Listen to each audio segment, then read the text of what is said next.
10 ஓ clock அப்படின்னு சொல்றோம்ல, இந்த ஓ கிளாக் அப்படிங்கிறதுக்கு உண்மையான அர்த்தம் என்னன்னு தெரியுமா உங்களுக்கு? என்னவா இருக்கும்?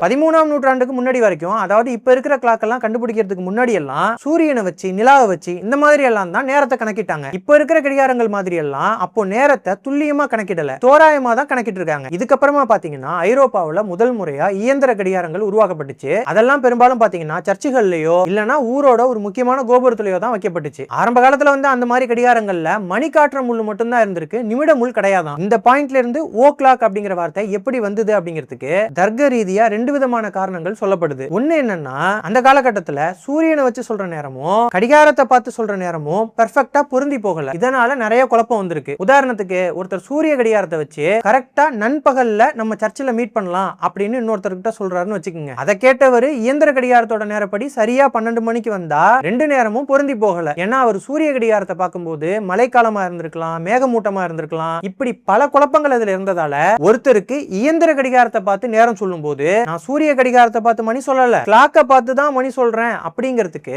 5 மணின்னு சொல்லும் போது இட்ஸ் 5 ஆஃப் த கிளாக், அதாவது கடிகாரத்தின் படி இப்ப 5 மணி அப்படின்னு தெளிவா குறிப்பிட்டு சொல்ல ஆரம்பிச்சாங்க அப்படின்னு ஒரு கருத்து இருக்கு. ஆனா இதுக்கு பாத்தீங்கன்னா வரலாற்று ரீதியான உறுதியான ஆதாரம் எல்லாம் கிடையாது. இன்னொரு காரணம் என்ன சொல்றாங்கன்னா, நேரத்தை சொல்லும் போது வெறும் 10 அப்படின்னு சொன்னா எதை சொல்றோம்னு தெரியாதுல்ல, அதனால இட்ஸ் 10 ஆஃப் த கிளாக், அதாவது கடிகாரத்தின் படி 10 மணி அப்படின்னு சொல்ல ஆரம்பிச்சாங்க அப்படின்னு இன்னொரு கருத்தும் சொல்லப்படுது. இதுக்கப்புறமா பாத்தீங்கன்னா 17-18ஆம் நூற்றாண்டு வாக்குல பரவலா நிறைய வீடுகள்லயுமே கடிகாரத்தை பயன்படுத்த ஆரம்பிச்சதுக்கு அப்புறம் ஆஃப் த கிளாக் அப்படிங்கிற வார்த்தையை அதிகமா பயன்படுத்த ஆரம்பிச்சிட்டாங்க. அதிகமா எந்த வார்த்தையை பயன்படுத்தினாலும் அதை சுருக்கமா சொல்றது மனுஷங்களோட வழக்கம் தானே. அந்த மாதிரி தான் ஆஃப் த கிளாக் அப்படிங்கிற வார்த்தையை சுருக்கி ஓ கிளாக் அப்படின்னு சொல்ல ஆரம்பிச்சிட்டாங்களாம். இன்னைக்கு வரைக்கும் அதுவே புழக்கத்துல இருக்கு. நீங்க எந்த வயசுல கடிகாரத்தை பார்த்து மணி சொல்ல கத்துக்கிட்டீங்க? கமெண்ட்ல சொல்லுங்க.